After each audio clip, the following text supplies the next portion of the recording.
This is Nina Lockwood. Welcome to Get Your Happy Back. Stories and insights that will inspire you to find new sources of happiness in your own life.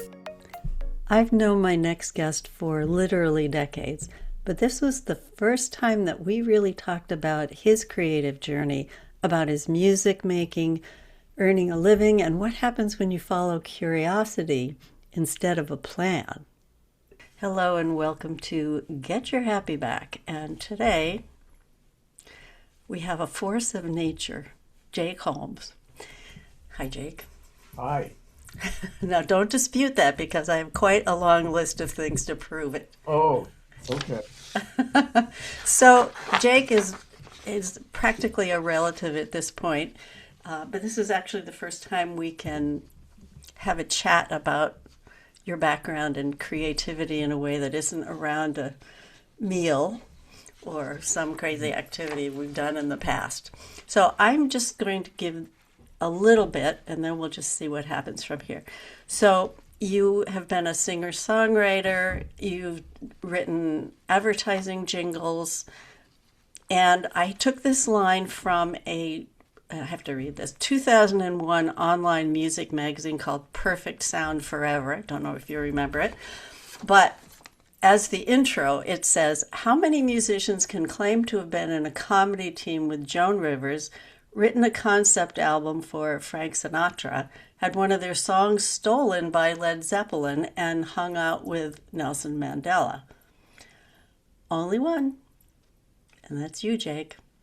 And on top of that, you wrote songs for Harry Belafonte, you collaborated with Nina Simone, you wrote a play, your Dangerous Times album threw you into the political arena.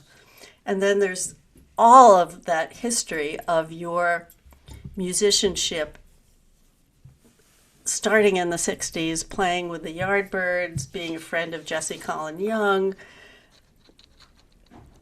I mean, you played at all of the cafe places in the city. The Bitter End, the Village Theater, Cafe A Go-Go, which I remember going to and seeing Richie Havens as the opening act for Fresh Cream back in the day. So what do you make of your past? What do you think of it now? What do you think about the creativity that has permeated pretty much every aspect of your life? I've always felt that I was creative, but that I didn't have much skill set. Okay, what did I put with this meeting's being recorded? Okay, I'm just going to make sure I'm seeing myself so that I can make sure that I don't put my head out of the picture. Um, what was I saying? You No, said you didn't think it was I didn't. I didn't. talent? I didn't. No, my creativity, I think, is a sort of off the wall-ish. It's not, and it's not standard. And so for many years, I kind of felt like, how do I say things? I felt like the way that I could hide my lack of creativity was being creative, if that makes any sense to you. It Because a doesn't. lot of people in the business are trying to make hit songs. And I didn't think that I knew how to do that. So instead of doing that, I just made what I thought was songs that were special because they were unique. And it's what I did in advertising too. The Our clients would call for an ad and they would give us specifics. And we had 5 or 6 people in the office that wrote. And so we would give them all that. And then I would write something completely off the wall. It sounds like And you. maybe 50% of the time, the advertisers would say, "Oh, that's better than what we wanted," and that was sort of my modus operandi. If that so that's what I'm trying to explain. It's sort of um, so I've always been sort of insecure, like every other human, but especially in the world of creativity, where there's a lot of ego, uh, and mine was huge, but You? it was insecure, it would be the point, which I think is probably de rigueur for people in my world. Do you think that's true for most musicians, that they're just throwing it out there and seeing whether it will stick or not, or there's more of I a think a lot of people are confidence? following a lot of rules that that that that are there are things you have to follow. I mean, if you want to be a concert violinist, you have to follow pretty strict rules. And if you want to be a star, there are certain rules you have to follow to be a star. I remember at one point I was contemplating my hugely ego days when I remember the day when I was getting a little bit successful and I was going home to my family and my mother and father home. And I was thinking how when we got off the train that they would be celebrating my return. I mean, it wasn't, it was like an ego, thing. Yeah, of And, course.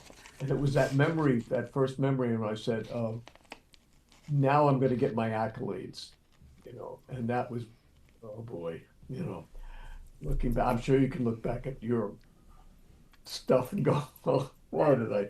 Anyway, um, that was an interesting, you know, thing to have to work through for many, many years. Do you think that I want to go back to your album that you did, The Dangerous Times? Do you think music still has an important role to play in the political scene that we're now in? I think it has, but it's not. It's there's very few people who are really doing it. Um, I think definitely it has a role, and it can be very subtle. Sometimes something just can shift somebody's needle who's wavering on the edge of something. Um, so no, I don't think it's not like the '60s where music was really pushing things um, in political ways, and people were, being hippies. Nowadays, Yeah. that's not. It's a different thing. Are you familiar with Jesse Wells? Yes, yes, So he's kind of being labeled the new Bob Dylan. yeah, And yeah. his music is pretty much all politically oriented. So I'm Mhm. curious what you think about what he's sharing right now. I think it's interesting and necessary. So, but I'm not a fan of his, not because I wouldn't be if I really paid attention, but I haven't really paid attention to what he is. Um, I'm still back in the '80s. Musically wise, I don't know. Because I haven't been writing much music for a long time. So, Yeah. What would you say? I'm particularly interested these days in encouraging people to be more creative and be willing to express what it is that they've usually kept hidden for most yeah. of their lives. And I just wondered what your thoughts were about how creativity changes you or changes your perspective on life or yourself for that matter. I think you could take it and make it into a delicious dessert and say, we're all creative. Everybody's creative. And this is a very interesting thing because when I take my dog for a walk, when she poops on the ground, she walks away from it and then she turns around and she goes back and she sniffs it. And I say that that's creativity in a dog. That dog is saying, this scent is going to knock somebody out, one of my dog friends, or I've really done it this time. I don't know what she's thinking, but she's checking it out. And I think in every single person there is creativity. And the idea is to find something that you don't necessarily want to make a living on or you don't want to do anything, but one thing that you really enjoy making, like what you're doing, or there's millions of ways to be creative, and everybody can choose to do with something that is because I think it's like meditation, it's like concentrating, it's like mindfulness, it's like all those things. It's like listening to music or whatever. All those creative things are they bring you to the to your to the center. of you, and that's so it doesn't, some people would be successful at it, and that was my mistake in a sense that I was trying too hard to be successful. And I think I would have been more successful in what I did. Not that I don't think I did some real good stuff, because I did, Oh, but yes. I don't think that I don't think I would have made some of the mistakes that I made. Um, and I maybe would have been less successful. But I was lucky, I think, because I wasn't. If there was a stadium with 1 million people who were asked to come, who were famous, I would get to the stadium and I wouldn't get in. So, and so that to me is in some ways an accomplishment because there were a lot of things that I didn't have to deal with, which I think that Taylor Swift, I feel terrible for her in some ways, and how you get, and it's the idea also if you're creative financially, which is another Mm, creativity. I mean, the hmm. billionaires, they're all creative. They've all figured out ways to make $1 billion, but they've also found a way to pretty much lose not their soul. Like I don't use that. I don't think that's right, but lose their connectedness to the earth and life and Mother Nature and all the things that those of us who spend a lot of time with just looking around and picking up a leaf and going, oh, I like this leaf. Those they don't have that, and it's I think that's a sad thing. So, what do you think it is that being creative really asks us to do? Is it to be more patient? Is it to be more courageous? Is it to just say, I don't care, I'm just going to do it because it's got to come out? I think the three of the above and more. I think there's all of that. I think maybe the bottom line is just to enjoy it and to enjoy the struggles that you end up in, because those are the wonderful times when all of a sudden you're struggling with something and you just can't get it, and then I've learned from connections. I don't know if you know connections on the New York Times. It's a puzzle thing, or where you have to figure out the connections between four words. Uh huh. Uh Or huh. there's four, eight, 12, six. Well, there's four sets of four, and you have to figure out which four belong to each four. Got it. I've discovered that you look at it and you can't get any of them, and you just go away and come back in 10 minutes and you look at it and you go, oh, and that's taught me to maybe to reread books that I never used to do, and also to rewatch a movie, or to go over something a couple of more times, to read a poem, put it away, come back to it and read it another, and boy, it make a difference in the way you see things and you enjoy things. Um, So, what happens in that space of the time where you look at something, whether it's something you've created or something you're being asked to create, and you just draw a blank, and then that's that time. What happens in that time between I can't get this to you going back and saying, "Oh, this is what it is. What's This that?" is this is your mind goes away, and this is your mind. You come back. That's really the way I see it. You let go of everything. It's also as we get more nervous about the fact that we're losing our memories.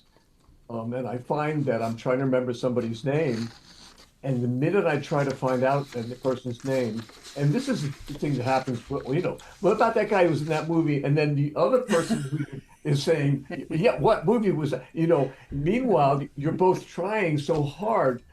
And then, of course, you both let go, and one person in about two Gets seconds there. comes up with the name.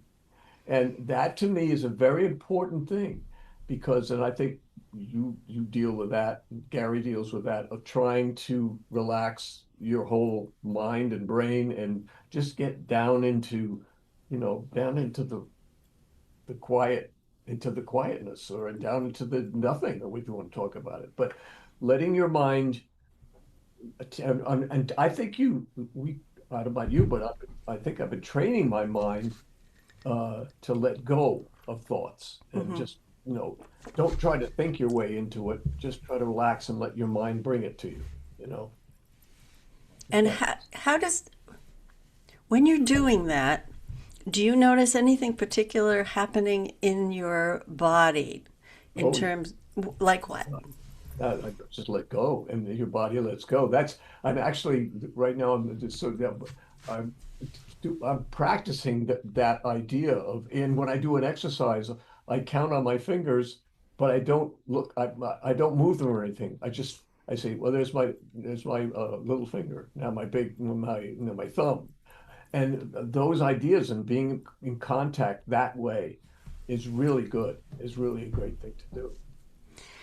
Do you think in over the years, have you found that ideas come to you fully formed or in fragments or a little of both? I think mostly they come the hook to talk as a songwriter, the hook comes, or this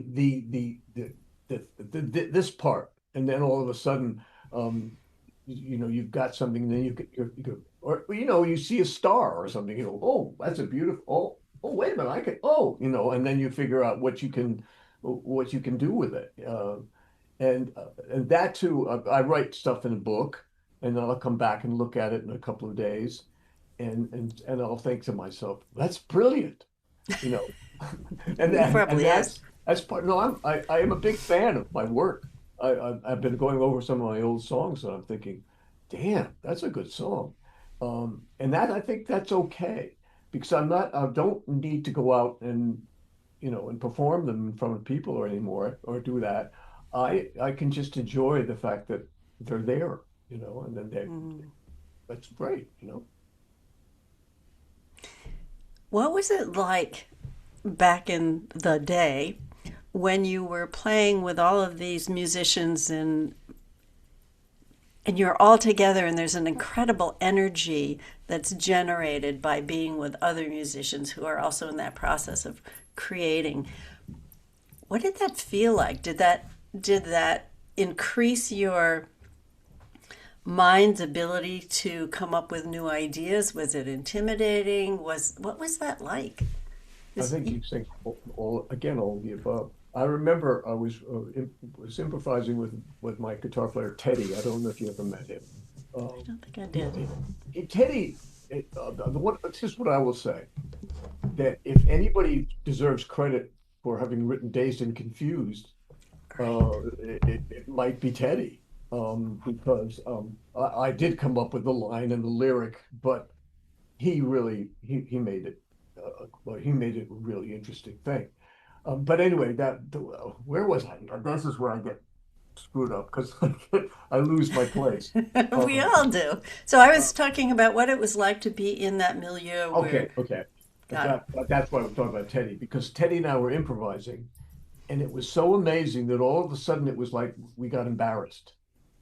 It was like, is this going to turn into some sex thing? Because it was so amazing, and it was so that. And yeah, when everybody is clicking, when everybody is communicating, it's that's I guess that's what you might call a Zen koan. Right. And it's like when in zone, when when a basketball player is, slam dunking, or when those kind of things. It's that kind of thing. And yes, and the other thing is that I was lucky enough to play with these amazing people. I Mhm. mean, I got to play with people that were way famous, more famous than me, and that at the time, and I was in awe, and and that also put me in these two places, one where I wasn't good enough, and one where I was good enough to be there. But I could never sort of put those two things together, in a sense, having too much ego and not enough ego, which is, I think, that may be the sign of, well, what we call it, ADD. I mean, it is. I mean, most creative people, I think, are ADD, and that's so I think. it's a good thing to have, to be ADD. Do you It, it, mean in the sense of musicians or creative people just going from one idea to another, one possibility to another? yeah, yeah, yeah. And if when I have a friend, we have coffee together, and we end up. We have to stop because he's thinking of his idea before I can get my idea out, and I'm thinking of my idea before he can get his idea out, and it's that kind of thing, and it's that has been a training. That's being I'm still not good at it, but I've been learning over the years now to not have to take over a party, and just be there maybe a little more, you know. So there's a different kind of rhythm happening. Well, I think this Christmas when we were all together, I had a whole new way of looking at you all, every one of you. I saw Gary not as this competitive nature, um, and you were more than just somebody who comes to Christmas. There was a, I really think there was a feeling that when we first met each other, you know, Mm, and I let go of that feeling or I pushed that feeling back because it was inappropriate. And in the in our new lives. And this time I had that feeling without that. It mm, was like I could see you as my friend, as somebody that was really and I really liked. mm. And that was happening with everybody. It was happening. Jenny and I had my sister, which I don't know if you on the people on the thing that I named wouldn't Jenny, know. but my sister, who's one of your best friends, I think. Um, she and I sat down, and I was hungry for, she gets up early, so she caught me meditating, and there we were sitting together, and we had the greatest conversation. It Mm, was just one of those. And then I got into a conversation with my son-in-law and Anne and my sister, and I think that was it. And it just everything opened up. And mm. and so I think one of the people said, you always point. And it was really wonderful because it was a moment when I could accept that for what it was and say, "Oh, really?" And get help with it, and Yeah. not have to expound, but just we were all there, and it was really one of the best Christmases I've ever had, and I could go on and on because it was things that I'd been learning but hadn't been applying, if that makes sense, in a certain Like way. what? Because I'm going to give you a little interpretation here. As I'm listening to you, you were in the company of, in that conversation, some very talented, smart, creative people. So, what was it that made your conversation as deep and rewarding as it was? And the reason I ask that is because I think that when we start talking about creativity and daring to express yourself in a way that really puts you out there in the world Mhm. to one extent or another, that there's got to be, as you were saying earlier, there's got to be space for the dialogue to happen. Mhm. So, what do you think it was that made that conversation with these other very talented, creative, smart, brilliant people possible? What made it possible? Yeah, Because, well, if you take a band, one guy plays the guitar, one guy plays the bass, one guy plays the drums, and one guy sings. I mean, we're talking philosophical, yeah, yeah, but okay, you have four guys. Each of them has a job to do to contribute to that band. yeah, And if that meeting of those creative people is in that sense, maybe four people who sing. One's a bass, one's a tenor, one's an alto, one's a soprano. But everybody has their own expertise and insights. And once you get together with people and you appreciate that they have as equal insight as you have about maybe not the same thing, but something else, and we're all contributing. And when you're feeling that way, and you're also listening because you have to, if we're talking, we're going to play in time, you got to listen. Yeah. Um, so if you can combine the listening and the appreciation of the other person's talent, you're gonna have a great band, you know.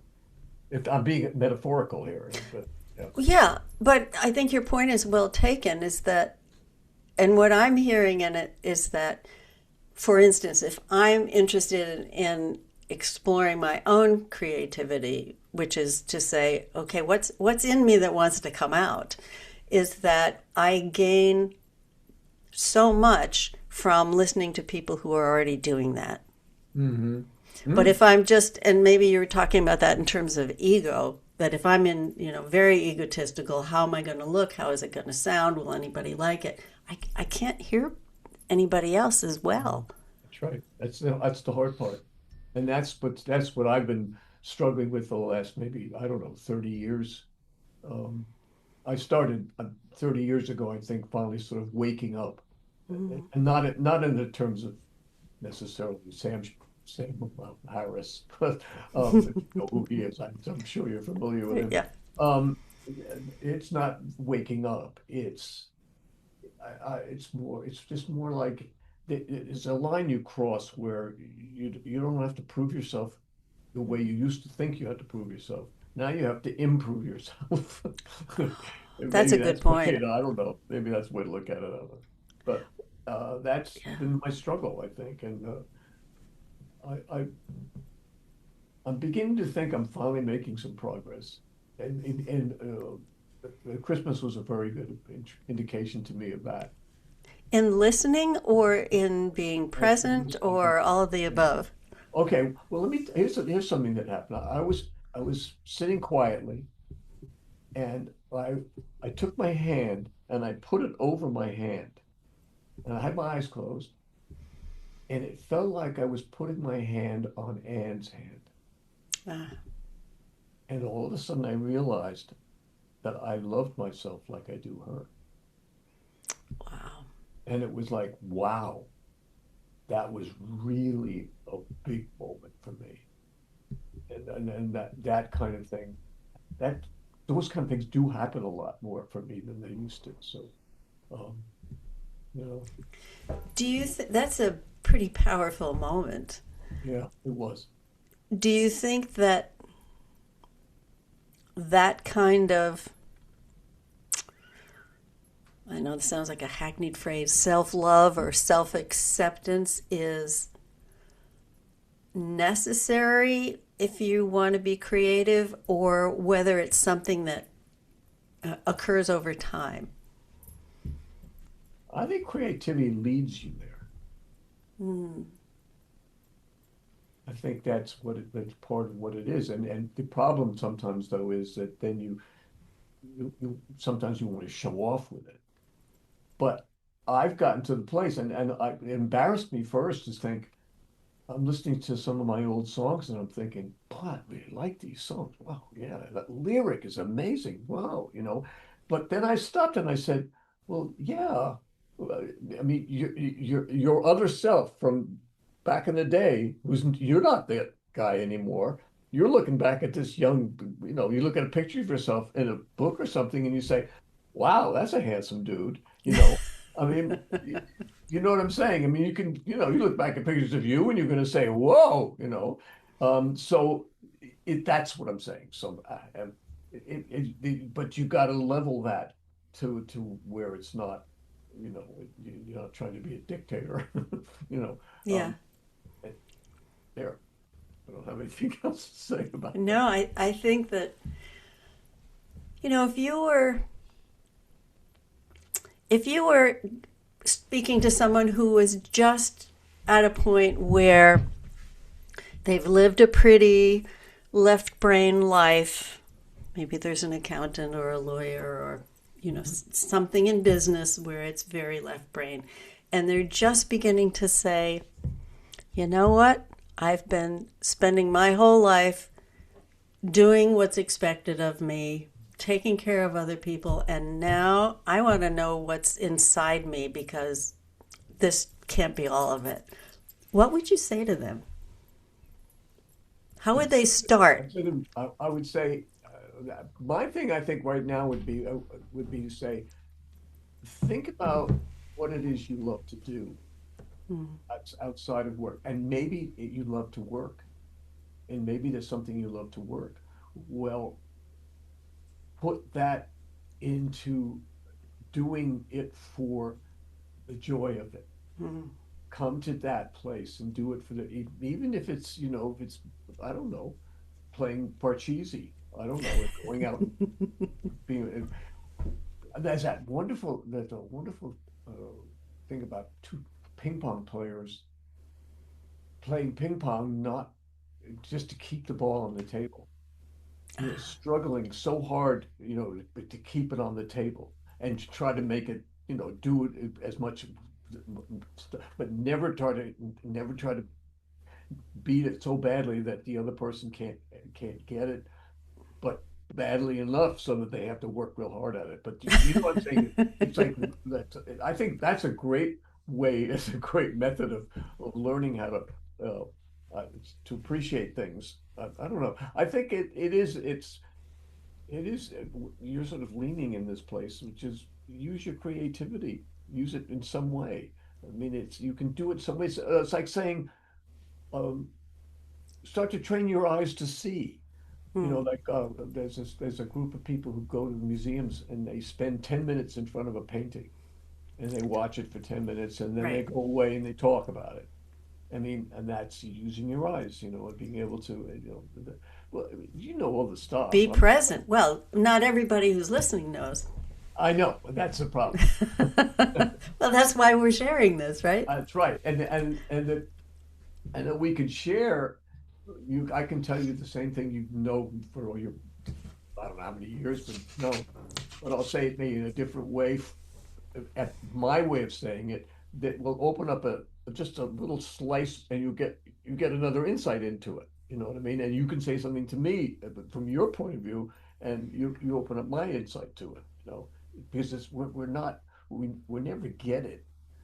We Mm, just get some of it and then, get some more. And sometimes we forget the some that we lost here and we get this one over here. And then 10 years later, we get two of them. Oh, you know what I mean? right, right. That aha moment that happens somewhere, somehow. Yeah, exactly. So, if you were to strip away all the stories, all the history, all the output that you've managed to share with so many people all over this, however many years it is, what would you say that creativity has given you personally? Hmm. Good question. I don't know. It's given me really the best times. And I'm not talking about the times when I'm performing, but the times when I'm trying to get people to listen to it or anything. It's how many times when I can't, I had this idea 2 days ago where I'm outside and so I'm looking up at the sky and my eyes are traveling from star to star. And I'm thinking, wow, how fast am I going? Going star to star. So, but if I get back down on the ground and my feet and my legs, they're terrible. Takes me an hour to get, and that was my idea. So I wrote a poem about that. And going through that and then looking at the poem and thinking, well, how can I write this? And what about this? And then at the end of this whole thing, at the end of the poem, um, I say, well, I'll stay. I was saying, what am I going to do? And I said, well, I'm just going to stay here now and just look up at my universe. And as soon as the dog finishes her business, we'll be there. And that was my ending. And I thought, boy, I love that ending. And that's it. And I can really enjoy that. Being able to take something and create something and kind of like it, you know, and be okay with that too, you know, and not say, oh, is anybody going to like it? I don't, Yeah. no, no, I like it, and that's okay. What, It's for you know, you. I mean, how many things back there you take them and you look at and you say, I remember what you did with taking your little breast things or whatever what were they? They were something holders for something. Well, Oh, it was those plastic, yes. yeah, and Those, everybody was trying to throw them away, and right, no, no, give me those. I want those. You right. know, and that and that I think in that moment you were having a moment because you were thinking, what am I going to do with that? What's going to happen? Whoa, okay, Yeah. and that and that's that little tiny thing there, but that's that's it for me. I think.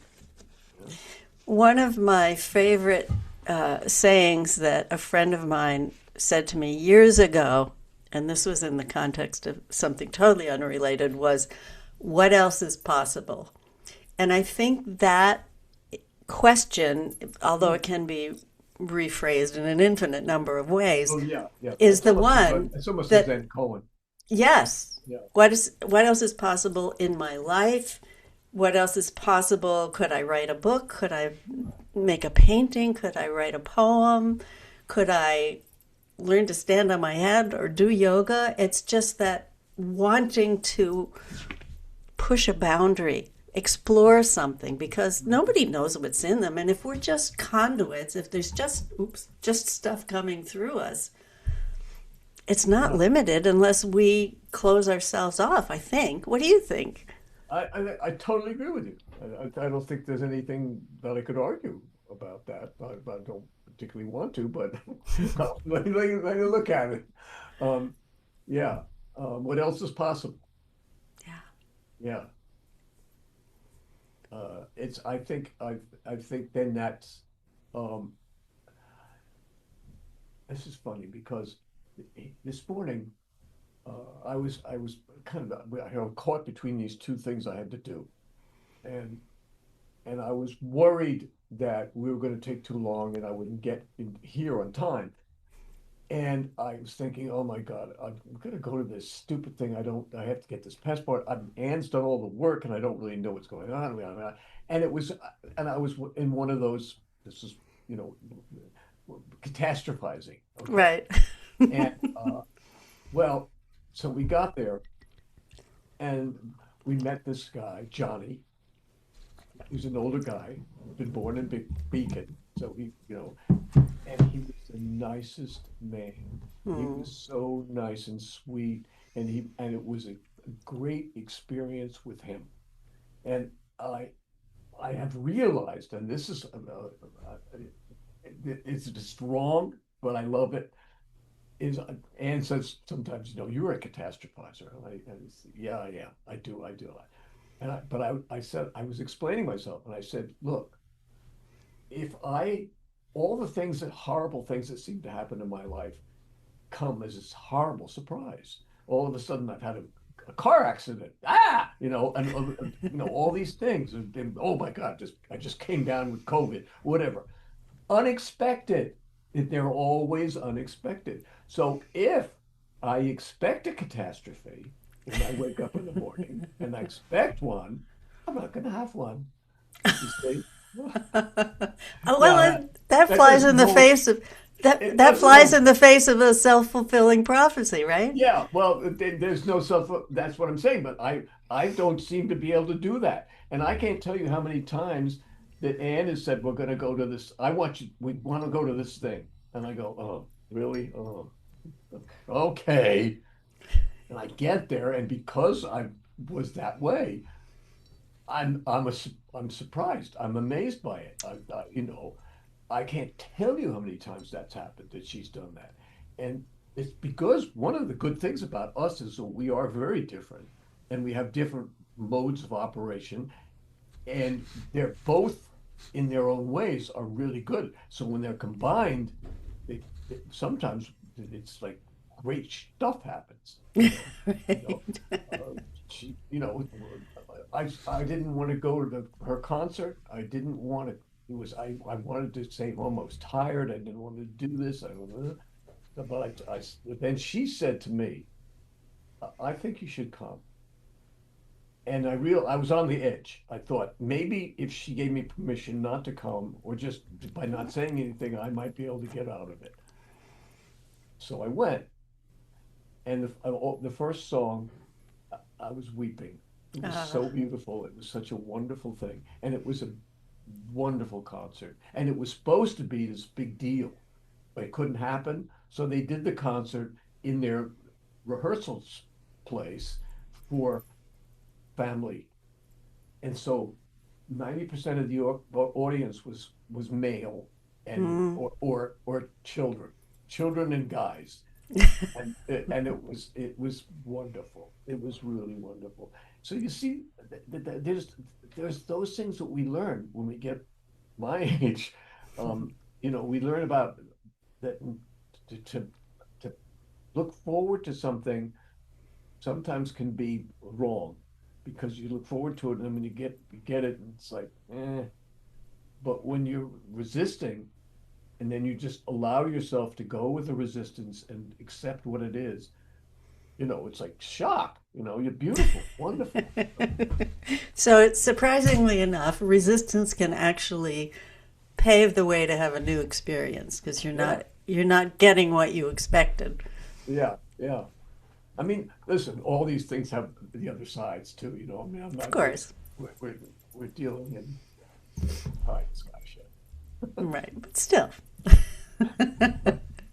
So, as a final, well, not final, Oh but at no, is it least for over? the for the moment anyway, what would you want to leave people with if they're at that point where they're saying, "There's more, there's more in me. There's more to be expressed. There's more to see about how I live in the world and how the world affects me." What kind of encouragement would you give them? Well, here's one of the simple ones, is to say, just take some time every day to take a warm bath in yourself. Okay, say a little bit more about that. Well, you were talking about body, knowing your body and all that. It's like being able to don't worry about anything happening or nothing happening or anything. Just and it doesn't have to be meditation, doesn't have to be anything. But it's almost like exercising. It's just taking that, I don't know, whatever, how much time you want to spend at it. But if you do it consistently, if you sit and quiet and you just let yourself be quiet, things begin to change. They really do. I mean, I started in the 60s doing stuff, but, then dropped it, didn't do it. But then I went the last 20 years. I've been taking at least, Taking a lot of baths. uh, Taking a lot of baths. taking a lot of baths. Yeah. And the other thing is get a dog and have to take her out in the morning. That those are good two things to do. Um, you don't have to do it. You have dogs, don't you? Well, you Two did. cats. What? Oh, two cats, right? Okay. Yeah. That's yeah. Gary's not a dog guy, is he? He Well, you never was, had but dogs, did you? I had a dog long ago, Oh, yeah. and he's had dogs, but we've pretty much had cats at this point. So we're not taking them out in the morning. We just You don't have let to them take out. them out. No. No, but we'd have But to you see take that ourselves out. yeah, but this she forced me to be up at, because what thing for me was I didn't want to put her on a leash when I walked her. I wanted to give her a place so I would go places where she could be on, but I'd have to do Right. that early in the morning so that I could let the dogs and the people and everything. So I've been forced to do that. And that is, I'm a believer in getting up early. I get pretty much everything done by 10 o'clock. I'm up at 5 and I'm done doing all the stuff. And I can say now, 80% of the time, I'll wake up down. I'll wake up, scared, worried, mortality. What am I going to do about this? This is, oh no, no, no. By the time I come back from a walk and take a little warm bath of myself, and do some other stuff and exercise, take care of the dog, do a lot of this stuff. That all clears up 80% of the time, at least 50% better. So you So have the rest of the day for ideas to come I to have the you and rest of to, the day to do stuff that I would like to do, read yeah, poetry, write things, maybe write some stuff or not, and do other things and do, you yeah. know. But I think the morning is the time when you have to try to get your foot set right in Mm, that yeah, direction, yeah, and yeah, I do. you can easily get twisted up. Totally with you on that. If you don't, you know what they say, if you don't set your destination, who knows where you'll end up. Yeah, that's true. Probably not where you But you want to still, end up. but who knows where you're going to end up after today anyway? So That, that's well, good. that's true, but you can pick your direction, Yeah, and well, that yeah, does help. and you can change it if there's a car coming. That's right. That's a creative turn of events, isn't it? Yeah, that's right. Well, thank you, Jake. Well, this has been such fun. It It's really a has. treat. It really is a treat. I feel like there's so many things we should have probably said we didn't. Well, that'll be the next one. Okay, we'll do it again sometime. Thank you. Well, And I give my best to your old man. thank you so much. And for those of you who are either listening or watching, thank you so much for being with us and stay tuned for the next one. Bye for now. If you enjoyed today's episode, don't forget to hit subscribe and leave us a comment. Your comment helps me reach more listeners. Thank you.